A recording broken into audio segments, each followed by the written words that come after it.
my beautiful friends. My name is Kim, and I hope you're having a fabulous day. If you're interested in true crime stories like I am, I hope that you consider hitting that subscribe button. But either way, hey, thanks for being here. I have to say that this story that we're going to be talking about today is disturbing. It is one of the wildest stories I've heard. We'll start when Tristen and Blake Barris woke up on May 25th, not knowing it would be the end. So let's talk about the boys. But first, a word from our sponsor. I had been playing Huge Casino non-stop. Some of my favorite games are the slots. The game has so many surprises and levels and ways to get more chips. I like that you can interact with other players as well. My handle is Kimberly Flower, so once you click my link below, please play with me. Find me. It is a free to download game on iOS or Android devices. The game does not offer real money gambling or an opportunity to win real money to real prizes. It's for entertainment only. You will get 5 million chips as a welcome bonus. I love the variety this game offers. It has over 100 online casino games, from retro classics to modern slot machines inspired by real slots. On top of the slots, you can also play poker, roulette, even blackjack. Join a club and play with your friends and compete in a billionaire league. Yeah, you can tell your friends you're part of a billionaire league. You don't get much more bougie than that. Download Huge Casino from the link in my description box, as it really helps out the channel if you use the link. You guys are always amazing supporters, so I really want to thank you for that. Once you download, please come back later and put in the comments your favorite slots. There are so many to choose from. I'd love to mix it up and hear your favorites. Click the link in my description box to download Huge Casino for free and get 5 million chips. Again, it really does help the channel out. Thanks to Huge Casino for sponsoring today's video. On the morning of May 25th, 2019, 15 police cars arrived at 92 Gregg House Road in the Shire Green area of Sheffield, England. The South Yorkshire police officers immediately went into the house, and when 4 ambulances showed up, the police put the entire area in lockdown. Hartley Brook Primary Academy was just around the corner from the house, and it was included in the lockdown. Very quickly, an air ambulance arrived and landed on the playground of the school. Now you know that anytime a school is put on lockdown these days, we immediately think that a mass blank has happened. The people of the area were absolutely panicked, and their social media was wild with rumors of what could have happened. Police later narrowed the lockdown to just the house and verified, and the school was not involved, and the public was not at risk. So what happened? Around 7:15, the Yorkshire police received reports from neighbors concerning the well-being of the 6 children living in that house. There were also reports that the mother herself called the police. This is backed up by the strong police presence that arrived that morning, as well as a note on her phone. Stick a pin in that, we'll come back to it. Once the police entered the house, they saw something bizarre written on the wall. It said, quote, "Don't go upstairs, but raise the alarm," unquote. When the police went upstairs, they found 14-year-old Blake and 13-year-old Tristen lying on their beds with plastic trash bags over their heads. They were unconscious and taken by air ambulance to the Sheffield Children's Hospital. The younger 4 children, ages 11, 10, 3, and 7 months old, were also transported to the same hospital. Unfortunately, Tristen died at 9:14 a.m. and Blake died at 9:26 a.m. The 4 younger children were admitted to the hospital for a short time, although they were all conscious and unharmed. The 34-year-old mother, Sarah Barris, was arrested and taken to the police station.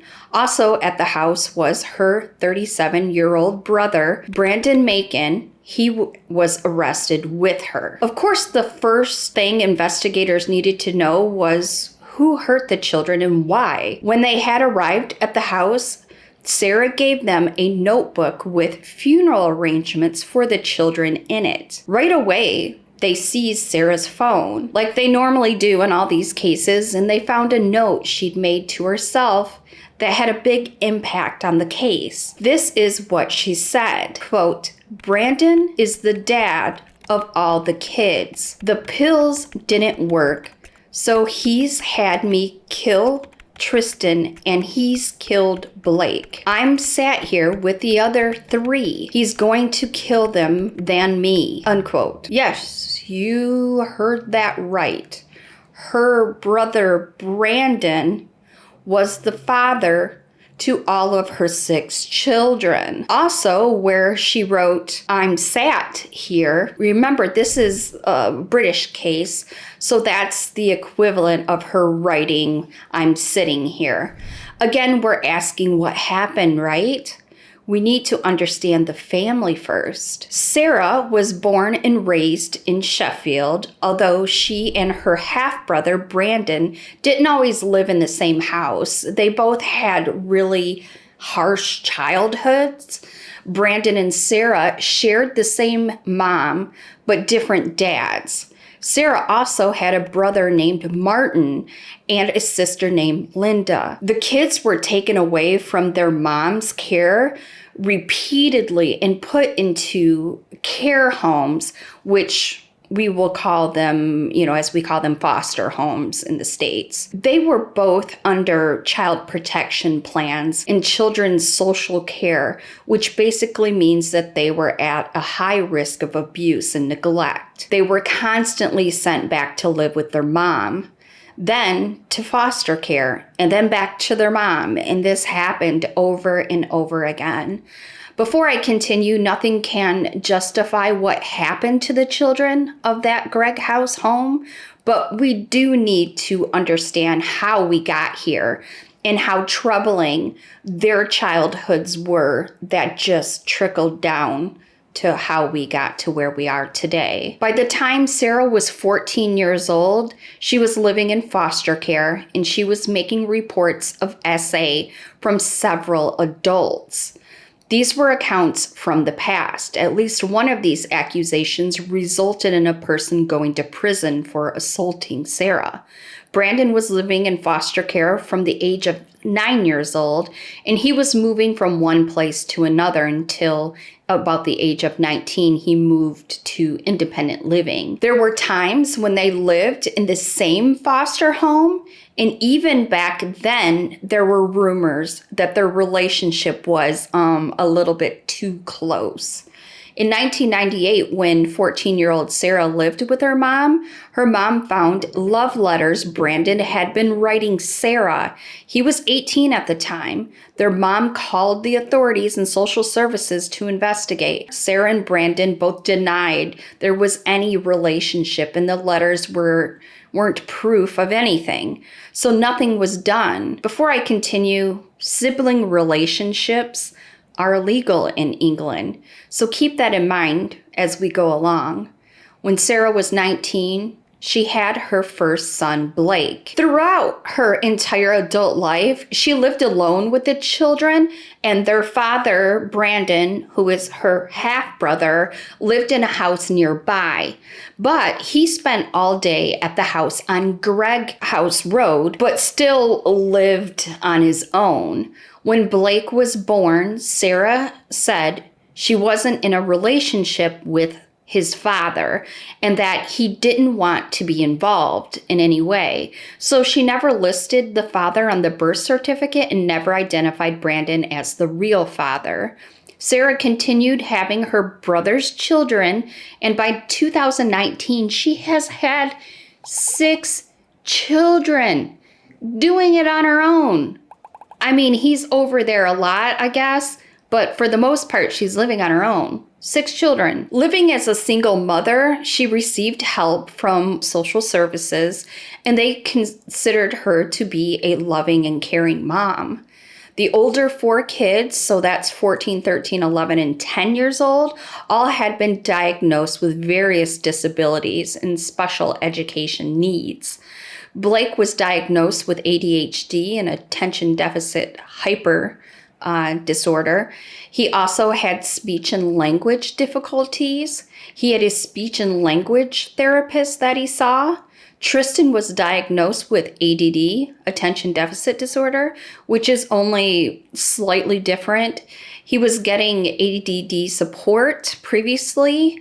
He had art therapy in 2015 and solution-focused therapy in 2018 and 2019. He also had speech and language difficulties. Because of these issues, Sarah was involved with social services a lot. These kids needed some help, and it sounds like she was getting them the help that they needed. They said she was a caring, devoted mother of her 6 children, fighting so hard to get the support and care that her children so desperately needed. They also pointed out that Sarah would often self-refer, meaning that she was the one calling for help instead of social services getting calls about her. She was calling them saying, I am struggling, I need this. So, you know, what a great thing that she was doing. It's just unfortunate we got to where we are today, but let me continue of why. After the deaths of the boys, Sheffield Children's Safeguarding Partnership did a serious case review. The 27-page report does point out that in the 6 months leading up to the deaths, social workers visited the house 13 times. However, they continue to explain that those visits were usually about one of the children's behavior. Some calls were made by the school, and a large portion were made by Sarah herself. Because of the difficulties the 4 oldest were having and the high instance of visits to the house, there was a strategy meeting scheduled. Because there was so many separate services involved, it was important that they all get together and be on the same page. We always say, wouldn't it be great if all these people that are helping the kiddos would all just work together, talk to each other? Apparently in the UK, they actually do. The kids' behavior was an ongoing issue that they were trying to get help with. Specifically, when Sarah contacted social services in November of 2018, she asked for help with her oldest 2 sons. She wanted help for Tristen's autism, although she said that he had unhealthy obsessions with pornography. By this time, Tristen had been in a lot of trouble at home, stealing his aunt's car one time and being aggressive with his younger siblings. There was also the possibility that a younger sibling had been essayed. We don't know any details around that. After this meeting on May 22nd, their caseworker came to talk to Sarah. She told Sarah about the strategy meeting and said it was a way to get all of the agencies together to help the kids. This caseworker pushed to find out who the father of the older boys were. Up to this point, social services really hadn't bothered Sarah about it. Supposedly, the father was not in the children's lives, but with the older boys having so many issues, social services wanted to make sure this didn't have an influence in their lives that they didn't know about. Frankly, they were worried that the children were being essayed, and if they had been given the dad's name, they would have investigated him too. But Sarah refused to give her the name. The social worker was nice about it and said she understood and it was fine. But Sarah started telling her that social services was going to take her kids away. She repeated it over and over again, even though the workers said that just was not true. They were only trying to help. They didn't want to split up the family. The caseworker explained to her all the procedures going forward and that they were only there to help. She put in her notes that Sarah didn't believe her, and she was adamant that they were going to try to take away her kids. The next day, a neighbor from a few houses down came to Sarah's house to talk to her. She said that Tristen had SA'd her child 3 weeks earlier.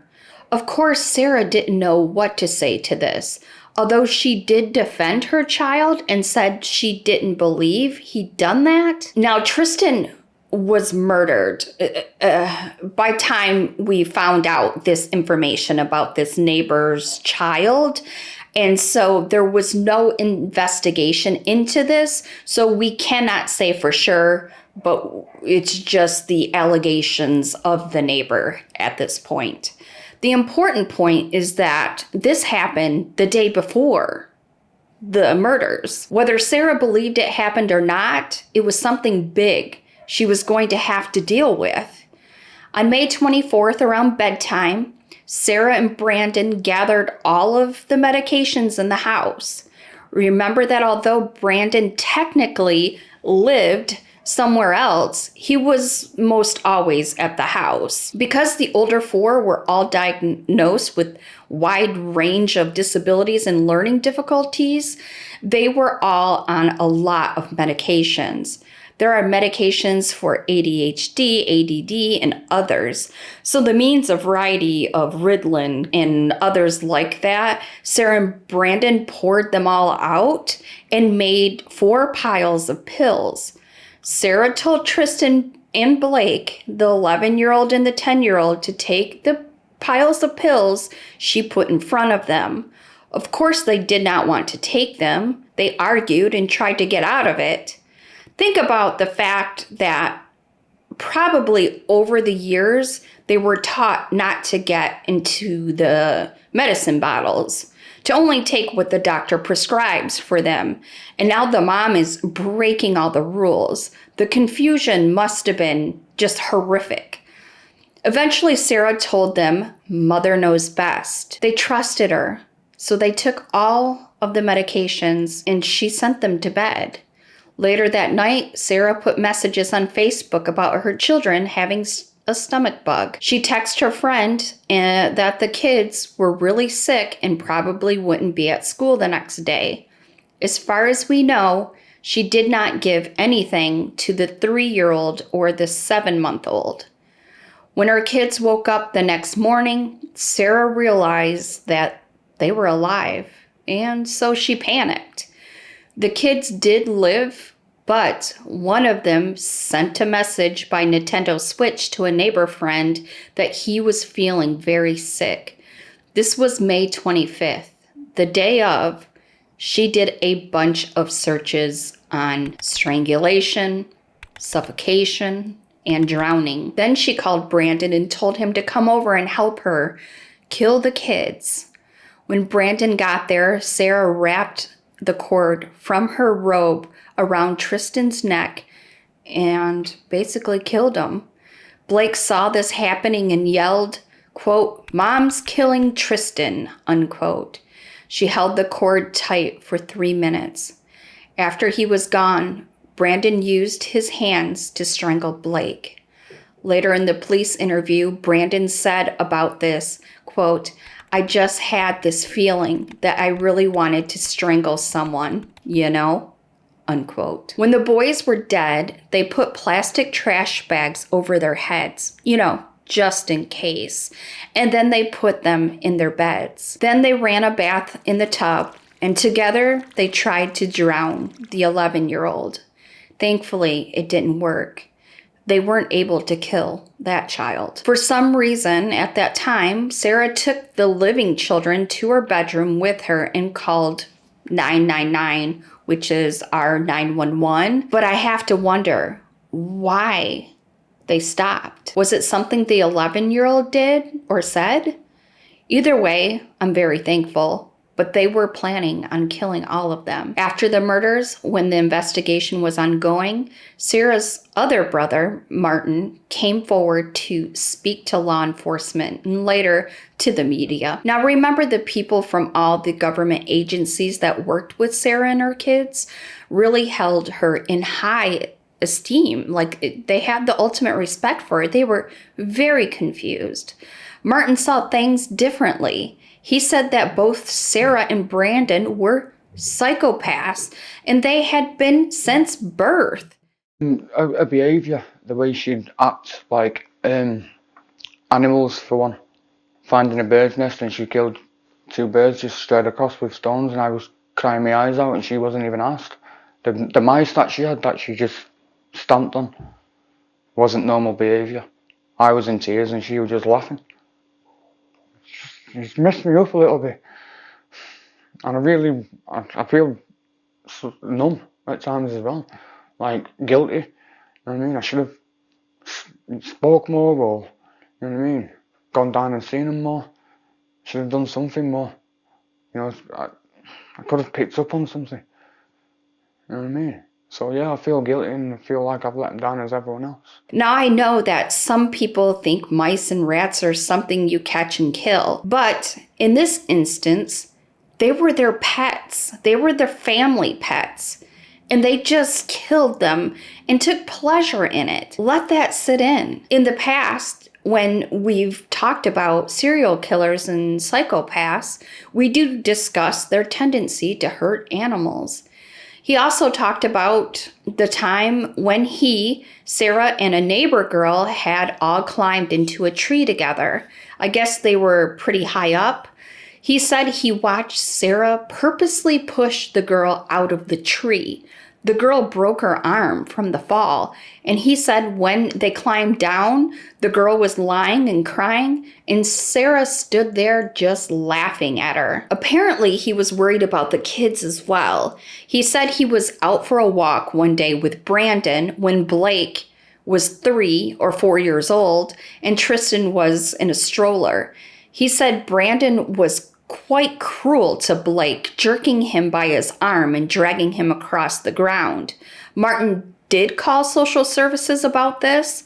Martin called them several times, actually, but nothing happened, or something happened, or not enough happened. We'll just say that. And why am I telling you this? Well, because there are a lot of people out there saying that the boys were killed because of their actions, or that she killed them because she loved them so much and was afraid they'd be put into foster care. Some people are saying she killed them so no one would find out about the relationship between her and her brother. What no one is saying is that it could be just because she wanted to. We sometimes forget that psychopaths occur in all shapes and genders. There was no planning for after found. For instance, what were they planning to do with the bodies or their children? And a lot of people knew that the kids existed. So what story were they going to use? The only planning for after they were killed that investigators found was that Sarah had a written down funeral arrangements for all 6 kids. Yes, all 6. After they were arrested at their first arraignment, Sarah denied being involved at all. But Brandon, in his first interview, spilled his guts. He told everything about his part and Sarah's. In her May hearing in Crown Court, Sarah screamed, quote, "I didn't kill my boys, swear to God. I didn't do it, you'll see," unquote. In September, back in the same court, Sarah and Brandon both pled guilty. During this hearing, Sarah cried the whole time. Brandon showed no emotion whatsoever. They pled guilty to murder, conspiracy to murder for all 6 children, and 5 counts of attempted murder. They were both given life sentences, but they have to serve at least 35 years before parole will be available. Doesn't mean that they'll get it, just that after a minimum of 35 years is an option for them to get out. In the UK, they very rarely give life sentences without parole, but this was a good sentence based on their standards. The living children have been living in foster care. They've had a lot of hurdles to cover. One child is afraid to bathe because they tried to drown him. So that's something huge for him to, get over. He's struggling with. The prosecutor read letters from them. The children said that they wanted their parents in jail for 300 years. And one said that they were afraid that they were now going to become a murderer because their parents are. The children were not aware that Brandon was their biological father until this happened. Sarah had actually told the children their father died in World War II. Yes, if you do the math, Sarah wasn't even born when the war ended. It's just not possible. But that's the mind fuckery she did to her kids. 14-year-old Blake was described as a sweet and kind boy. He wore his heart on his sleeve. He was always smiling and had a natural ability to make everyone around him smile too. 13-year-old Tristen was called mischievous but lovable. People saw him as brave and self-assured. He didn't care what others thought of him. Both boys fiercely loved their younger siblings. Tristen and Blake were buried in the same casket. It was white and had their names etched into the sides. The funeral procession was led by 300 motorcycles and 2 Lamborghinis. The boys were both crazy about motorcycles, so this was a tribute to them. The house on the 99 Greg House Road was demolished, and this is a beautiful memorial there for Blake and Tristen. Let's leave a blue heart in the comments for both the boys, Blake and Tristen, and to the surviving family members who had to go through this. And what a mess. What a lot to take on. Your siblings are gone, and then you find out who your dad really is, and it just sounds like a mess. And the essay involved. And I'm wondering, I don't want to make accusations. I'm just wondering if it stemmed throughout the family, but I don't know. But I found it interesting that the father said he just wanted to see what it felt like to strangle someone. That says a lot. That says a lot. So anyways, thanks to all my channel members and my Patreons who continue to support me. If you would like early access to new videos or decide the cases I cover next, you can do so by clicking the join button. Well, if you have made it to the end, you are a rock star, and I love you to death. There are more true crime cases in my Crimey Cases playlist for you to check out. Stay safe, my loves, and remember, if you see something, say something. Bye.